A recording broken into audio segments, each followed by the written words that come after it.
Good afternoon, everybody, and welcome to the British Business Podcast. Today we're at the STEAMhouse, which is a facility within Birmingham City University. And I'm absolutely delighted to welcome our guest this afternoon, Mr. John Plumridge, who's Director of Estates and Facilities here for Birmingham City University. And I believe, John, STEAMhouse was one of your little babies. It was, Stuart. Thank you very much for asking me to speak about it. It's probably the most exciting project I've ever worked on in my career. And when I came to the university in 2016, we were in the process of decanting further provision and further courses from the famous Perry Bar site into the city centre. So the STEAMhouse was very much a part of that consolidation of Birmingham City University into the city centre, but also close to the HS2 station.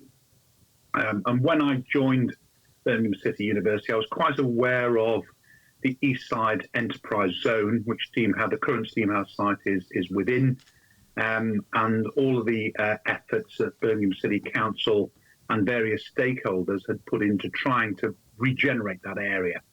Very, very poor, rundown area, no investment for many, many years, and nothing really going on of any substance in terms of new commercial space other than what was going on up at the Science Park, which was some way away. So I managed to negotiate an acquisition of 5 interests for the university from a company called Goodman Investments, who were in a joint venture with Birmingham City Council to redevelop the then new office core.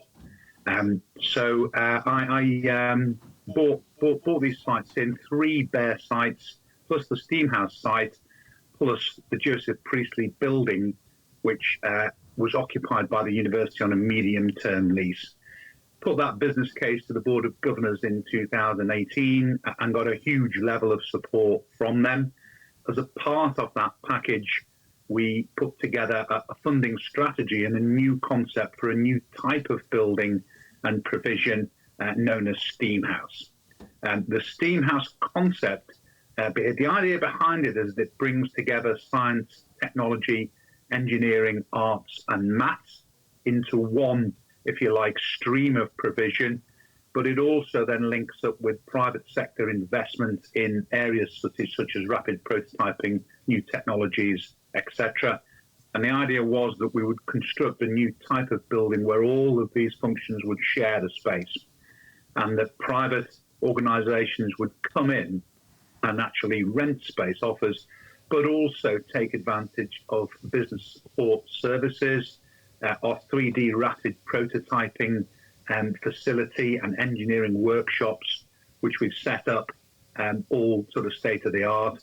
And with the strength of this concept, we were able to attract quite a lot of grant funding towards this because nobody had ever done anything like this before. And the other added value element to this, which was absolutely at the top of our list, was the retention of the famous Belmont facade, the Belmont Works in Birmingham, one of the historic industrial buildings in Birmingham. And we've tried to build on that by keeping the facade and also replicating some of the historic Birmingham architecture in the structure at the rear as well. So it's a bit of a throwback as well. It's not just a straightforward new build monosyllabic type of structure. There is an attempt to create some character with a nod to Birmingham's industrial past. So it brought all of that together in one project. Yeah, and you've certainly done that. I mean, it's an iconic building here, isn't it, on the eastern side of Birmingham, and you can see that when you get here. But once you're on the inside, you're very aware that it's a state-of-the-art building, isn't it? Yes, the building is in 3 parts, really. There's the front section, which was a steel frame and naturally ventilated solution, keeping the Belmont Works.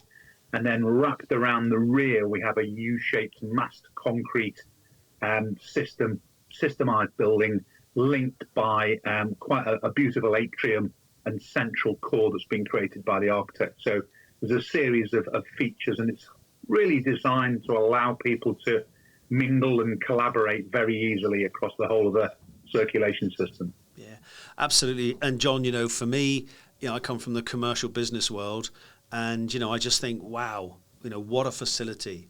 If I was starting my company again or starting my career again, and I could come into a building like this and have access to these facilities and this knowledge, it's just fabulous. It really is a fabulous building, and a fabulous facility that really links academia and business together. It's a fabulous project. Tell me, dare I ask, what did it cost? So the total budget, including IT and all of the furniture, was £72 million. So awful lot of investment in IT. Probably about 20 million of that was in IT and in furniture. So it's a very, very highly serviced, wide score standard of building, in terms of technology enabling. Yeah. And is it, is it a commercial project? Is there a return on investment here for the university? There is, yes. There is a full financial model for all of the income associated with the commercial spaces and the returns on that. And we are, of course, moving our School of Computing into the building actually in January of next year. And that has allowed us to, the increase in space, the better quality space has allowed us to increase those numbers on that course. And so income's gone up quite substantially. So it's a good return on investment. But the real driver behind it is the idea to spin the technology out into the commercial sector in Birmingham, in this previously neglected part of the city. Yeah.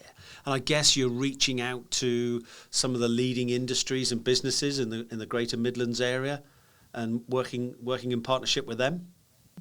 Yes, we are. We do a lot of research work with some of the biggest businesses, a lot of work with Arabs, a lot of work with Microsoft, various other players in here. And then we have a lot of young, innovative companies as well. We have a specialist healthcare environment designer in the building, and lots of people interested in rapid prototyping and the use of new materials in construction. Yeah. Again, as I said just now, very forward-thinking initiative, as I said, between academia and business. Do you see this something that you could be rolled out across the country? I do, yes. And people have tried to do things like this in the past, but it's always been very segregated. Mm-hmm. This is a truly integrated building, which is quite unique. Interestingly, there's a lot of interest in this concept from the Indian subcontinent. They seem really taken with it. There are 2 or 3 universities over there that have adopted this as a concept and have really rolled out this idea of actually 3D, this rapid prototyping, this making, and turning your dreams into a reality in front of you, and physically being able to build these things. We can build any 3D object we like, really. There's nothing really like it. The closest thing in the Midlands, I think, is the MTC, the Manufacturing Technology Centre out there on Anstey Park. But that's purely focused on aerospace and motor engineering. Yeah. Whereas we cover all sectors, all areas, any type of 3D innovation that you can think of, we support. Yeah. Cutting edge, I call it world leading. You've put an example down there now, John, and a marker there for other organisations. And as you say, to attract interest from India, again, is testament to the success and value of the project. Yeah, it's going from strength to strength, that's for sure. Our main issue now is that we seem to have built up this demand for future space in this area, and of course, we bought the other sites when we did the deal with Goodman's. We got a lovely couple of sites, 3 sites next door, large sites, but it's looking like we're going to have to fund and build onto this because there's all sorts of sectors interested in it. Arts, media are very, very interested. I have a lot of discussions with Stephen Knight about his ideas for Birmingham. He's very interested in this kind of concept, So it's right across the board, really. And the great thing is it's all going to take part in this area. Yeah, it's all going to be part of this regeneration of this East End of town, yeah? Yeah, it's all happening in this area. Yeah, brilliant. So, estates, looking after buildings, property, facilities. At the moment, it's on the tip of everybody's tongues, the challenges with energy costs. And I'm sure that must have had an impact on yourselves. It's had a huge impact in terms of just the sheer increase in costs. So when I joined university in 2016, the energy budget here was about 4.85 million per annum. We're now up north of 9 million very, very quickly during the part of this year. Obviously, with the crisis, the markets, it's absolutely exploded, the costs. So we are looking at investing in a greater level of controls, better building management systems, better controls, and we are having to compromise with a whole host of initiatives, all the way from altering the set points on temperature. Of course, the cold snap's not helped us recently either. It's refocused our investment profiling. We were always a net zero carbon organisation. Okay, we have ISO 14001, one of the few universities that have that accreditation. And so we've always been committed to net zero, and we've always been a good performer in all of the league tables actually as well. So it's just increased our focus on investment in better insulation, better building management systems, better controls, but also planning when plant is beyond its economic life and swapping it out, to a net zero technology. Yeah, what I call, smart buildings really is taking that knowledge and understanding, unfortunately, where that money's being spent, isn't it? Yeah, it is. And it's quite, it's expensive business. Our front-end building management system and our some extra sensors. We're spending, 650,000 on those in the next sort of 12 months, just on sensors and on, on controls. It's absolutely phenomenal. But the payback on that will be, we'll see payback within 3 years on that, 3 years. Yeah, so it's a smart investment again, isn't it? Smart investment.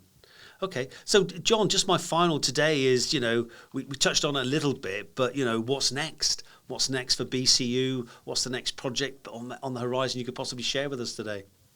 Well, there's a few things we're working on. Obviously, we're part of the Birmingham Knowledge Quarter and the HS2 steering group. Mm-hmm.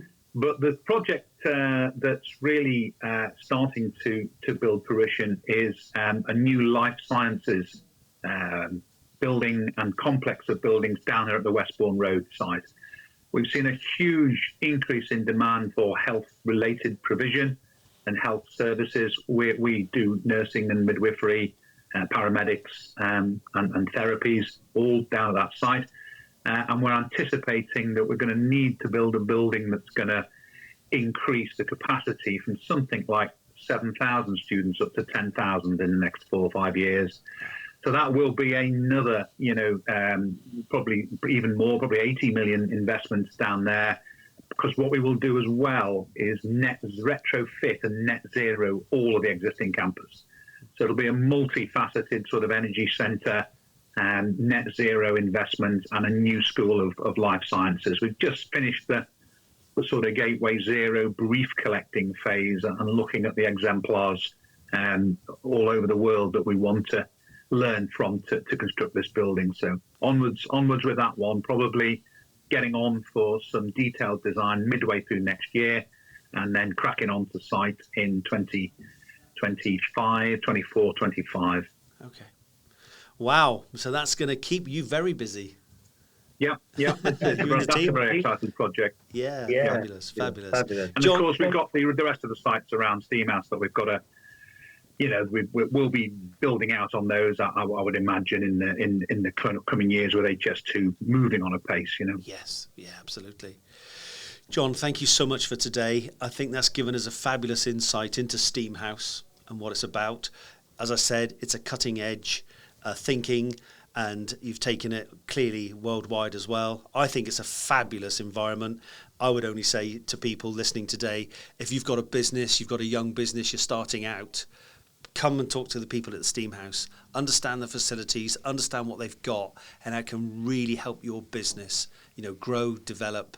It's a fantastic facility right here in the heart of the Midlands. And John, thank you so much for your time today. It's been great speaking to you. And as for the viewers, we'll catch you on the next programme.